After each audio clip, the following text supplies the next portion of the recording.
ڈوبتے کو تنکے کا سہارا. جو شخص ڈوب رہا ہوتا ہے اس کے لیے چھوٹے سے چھوٹا سہارا بھی بہت اہمیت کا حامل ہوتا ہے. جو کشتی ڈوب رہی ہو اس میں جو شخص سوار ہو اس کا دل یہی چاہتا ہے کہ جیسے بندریا اپنے بچے کو تپتی ریت پر نیچے پاؤں کے رکھ لیتی ہے، وہ بھی کسی کو اپنے پاؤں کے اور اپنے دسترس میں کر کے نیچے کر لے اور خود پانی سے باہر نکل جائے. یہ اس کی کوشش ہوتی ہے. اب پانی کتنا تیز ہے یہ زندگی کے حالات و واقعات بتاتے ہیں کہ کسی کو سانس لینے کا موقع ملتا ہے یا نہیں ملتا. یہ صورتحال ہمیں آج رات کو دیکھنے کو درپیش ہوئی جب عمران خان صاحب نے اپنے مارچ کا پہلا حصہ مکمل کرتے ہوئے لاہور میں آرام کرنے کا اعادہ کیا اور یہ کہا کہ وہ کل صبح لاہور سے گجرانوالہ کے لیے روانہ ہوں گے. ایک تو جیسے انہوں نے اسٹیبلشمنٹ کو مخاطب کیا اس سے یہ تو اندازہ ہو چلا کہ ان کے دل میں ابھی بہت ساری باتیں ہیں اور وہ شاید لوگوں کے نام بھی لیں اور ان کے کارنامے یعنی ان کے کرتوت بھی بتائیں.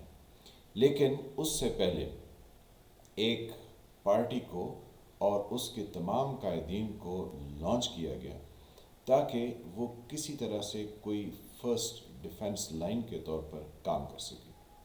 اس میں بڑے نامی گرامی لوگ تھے جس میں رانا ثناء اللہ. جب مارچ شروع نہیں ہوا تھا تو ایک سیاسی ورکر کی حیثیت سے وہ یہ سمجھ رہے تھے کہ شاید یہ دن کبھی آئے گا نہیں، تو وہ روزانہ تڑیاں لگاتے یعنی روزانہ گریبان پکڑنے کے لیے آگے بڑھتے. روزانہ یہ کہتے کہ آئیں گے تو ایسا سبق سکھائیں گے کہ ان کو لگ پتہ جائے گا. لیکن جب یہ لانگ مارچ شروع ہوا تو اس کے فوراً بعد ہی تقریباً عمران خان نے جب لاہور میں آرام کے لیے اعلان کیا تو رانا ثناء اللہ ایک ٹیلی ویژن چینل پر نمودار ہوئے اور مذاکرات کی دعوت دے ڈالی. مذاکرات کی دعوت تو آپ تب دیتے جب لانگ مارچ ابھی شروع نہیں ہوا تھا. اب جب لوگوں کا مجمع دیکھا، گلی کوچوں سے لوگ عمران خان کے ساتھ نکل آئے تو رانا ثناء اللہ اب پینترے بدل رہے. اس کے ساتھ ایک اور کھلاڑی کو لانچ کیا گیا اور یہ وہ کھلاڑی ہے جو نواز شریف کا بہت چہیتا ہے اور ان کا رائٹ ہینڈ. یہ ہے خواجہ آصف. خواجہ آصف نے کیا کیا؟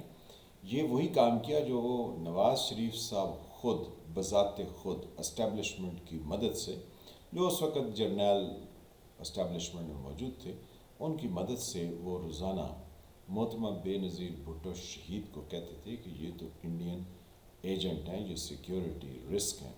اور پھر ساتھ میں یہ بھی کہتے کہ یہ اعتزاز احسن خالصتان کی تحریک کے جو سکھ ہیں ان کے نام راجیو گاندھی، جو کہ اس وقت انڈیا کے وزیر اعظم یعنی اندرا گاندھی کو جب گولی مار دی گئی وہ انڈیا کی وزیر اعظم تھیں، تو ان کے صاحبزادے راجیو گاندھی جو کہ سونیا گاندھی کے خاوند تھے وہ وزیر اعظم تھے تو وہ پاکستان آئے.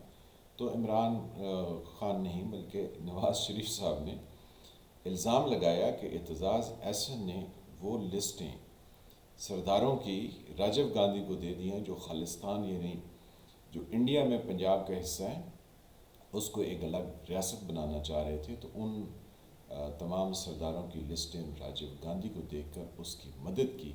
تو یوں انہوں نے نواز شریف صاحب نے بھارتی لابی کے فیورٹ ہونے کا اعتزاز احسن اور محترمہ بے نظیر بھٹو یعنی پیپلز پارٹی پر یہ الزام لگایا. بعد میں اعتزاز احسن صاحب کہتے رہے کہ جناب وہ لائیے ثبوت، آپ نے کون سی لسٹیں، کیسے، آپ کو کیا پتہ چلا، میں نے کیا دیا. لیکن وہ آج کی تاریخ تک کچھ نہ دے سکے. حالانکہ جب نواز شریف صاحب کے خلاف 99 کا پرویز مشرف کا کو ہوا تو اس کے بعد ان کو کوئی وکیل نہیں ملتا تھا. تو اعتزاز احسن نے کہا میں تو وہی ہوں جو آپ کے بقول انڈیا کا ایجنٹ ہوں، تو پھر آپ کو میرے علاوہ کوئی وکیل نہیں ملا. یہ ان کی بین السطور گفتگو تھی کلثوم نواز سے، یعنی نواز شریف صاحب کی مرحومہ اہلیہ اس وقت نواز شریف کے لیے مدد تلاش کر رہی تھی.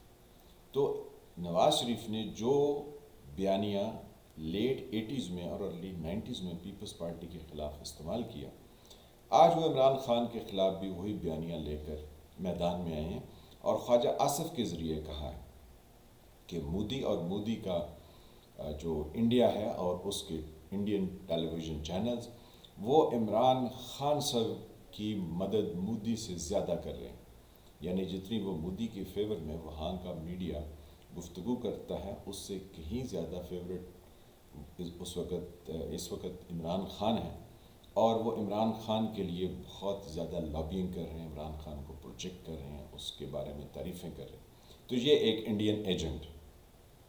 اب خواجہ آصف کو اور رانا ثناء اللہ کو کون بتائے کہ آپ نے وہ ٹرین مس کر دی جو کہ آج سے 6 مہینے پہلے روانہ ہو چکی تھی۔ پہلے تو آپ اپنے بارے میں بہت بڑی خوش فہمی میں تھے کہ اگلی حکومت بھی آپ بنائیں گے، آپ کا ٹکٹ بھی کامیابی ہوگا، تو اب وہ سارا کچھ جو ہے وہ زمین میں دھنس چکا۔ عمران خان بہت آگے نکل گیا اور اس نے آپ کو بیچ چوراہے کے ایسی کٹ لگائی، اور وہ پرانے زمانے میں ایک دھوبیوں کے پاس سٹک ہوتی تھی جس کو مونگلی بولتے تھے، تو عمران خان نے وہ ایک طرح کی مونگلی سے ایسی آپ کی میل نکالی کہ 35 سال تک جو آپ بیانیاں بیچتے رہے اس کو بیچ چوراہے میں پھوڑ دیا۔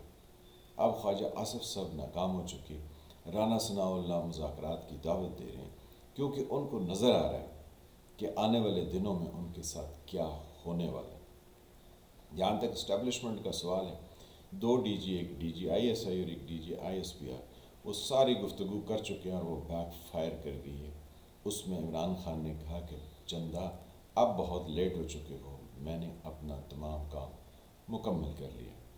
تو یہ وہ سارے حالات و واقعات ہیں کہ جس میں نواز شریف صاحب عمران خان پر انڈین ایجنٹ ہونے کا بھی، اس کو اسرائیلی ایجنٹ بھی کہیں گے، یہودی لابی کا تو ایجنٹ اس کو پہلے بھی کہتے ہیں، لیکن عمران خان نے اپنا سودا اس طریقے سے بیچا ہے کہ اب نواز شریف صاحب تو آلریڈی ہی سیاست سے آؤٹ ہو چکے، ان کے پاس کچھ نہیں بچا۔ اب میچ عمران خان اور اسٹیبلشمنٹ کے درمیان ہے۔ اسٹیبلشمنٹ کس اعتبار سے کتنا آگے بڑھتی ہے، کیا کر سکتی ہے، کیا نہیں کر سکتی، اس کی بھی لیمیٹیشنز ہیں، کیونکہ بین الاقوامی صورتحال ایسی ہے کہ اسٹیبلشمنٹ اپنا ڈنڈا لے کے ماشاء اللہ لگانے کی پوزیشن میں نہیں، اور یوں اسٹیبلشمنٹ کے لیے بیک فٹ پر ہی اپنی ان کے لیے محفوظ پناہ گاہ ہوگی، اور یوں عمران خان جو کہ اس وقت دندناتے پھرتے ہیں، جیسے انہوں نے اسٹیبلشمنٹ کو لاہور جلسے میں لانگ مارچ کے آغاز میں پکارا، اس سے اندازہ ہو رہا ہے کہ اسٹیبلشمنٹ کے دن گنے جا چکے۔ اب گیم آف ڈیتھ جو ہے یہ چل رہی ہے، اس میں کون سے کھلاڑی بچ پائیں گے اور کون سے کھلاڑیوں کی موت یقینی ہو جائے گی، یہ آنے والے کچھ دنوں میں تو پتہ چل جائے گا۔ لیکن ایک بات بہت واضح ہے کہ 6-7 دن یا 8 دن یہ لاہور سے اسلام آباد کی طرف مارچ لوگوں کو روزانہ نئی نئی کہانیاں سنائے گا، نئے نئے طریقے اور نئے نئے لوٹ کسوٹ کی داستانیں سامنے آئیں گی، ڈرانے دھمکانے کی آئیں گی، اور اس پر یہ بتایا جائے گا کہ کس طرح سے لوگوں کو یرغمال بنایا گیا۔ لیکن لوگوں کی یادداشت کے لیے بھی یہ عرض ہے کہ کبھی لیٹ 70s کا زمانہ تھا، لوگوں کو ڈنڈے مارے جاتے تھے، لوگوں کے منہ کے آگے وہ جو مسجد میں جس میں اذان دیتے اس طرح کے ماؤتھ پیس رکھ کے اور وہی سپیکر مسجدوں سے اتار کے گراؤنڈز میں لگائے جاتے تھے، اور ان گراؤنڈز کے ارد گرد پبلک کھڑی ہوتی تھی اور لوگوں کی چیخیں سنتی تھی جن کو کوڑے لگ رہے ہوتے تھے۔ تو وہ صاف ظاہر ہے، وہ کوڑے، ان کی چیخیں لوگوں کے دماغ میں اس قدر پیوست ہو گئی کہ ان کو بہت ٹائم لگا چیزوں کو سمجھنے میں اور پھر سے اکٹھا ہونے میں۔ لیکن کم و بیش 50 سال تو ہونے کو ہے، اگر آپ 50 نہیں تو سارے 42 سال تو ہو ہی گئے۔ 42 سال کے بعد اگر لوگ باہر نکلے ہیں تو یقینی طور پر جیسے وہ پرویز الہی نے کہا تھا، اتنی بڑی ہانڈی چڑھی ہے، کچھ نہ کچھ تو ہوگا۔ اب وہ ہانڈی ریورس ہو کے کسی دوسرے پر جا پڑی ہے یا اس ہانڈی کا کیا منصوبہ تھا، یہ سب آنے والے 6-8 دنوں میں یا 10 دنوں میں عیاں ہو جائے گا۔ لیکن جو کچھ چل رہا ہے وہ نواز شریف کے لیے اور اسٹیبلشمنٹ کے لیے ایک بھیانک خواب ہے۔ دیکھتے رہیے اور سوچیے کہ دنیا کیا سے کیا ہو جائے گی، سب میوے حیرت ہے۔ میں ہوں فیل ملک، آپ دیکھ رہے تھے سرکار۔ اللہ تعالیٰ آپ کو اپنے حفظ زمان میں رکھے۔ جن فرینڈ نے چینل کو سبسکرائب نہیں کیا وہ اس کو سبسکرائب کریں، گھنٹی کے نشان کو دبا دیں تاکہ آپ کو نئے آنے والی ویڈیوز ملتی رہیں۔ ویڈیو کو لائک کریں، شیئر کریں، کمنٹ کریں۔ ملتے ہیں کسی نئے ٹاپک کے ساتھ، تب تک کے لیے خدا حافظ۔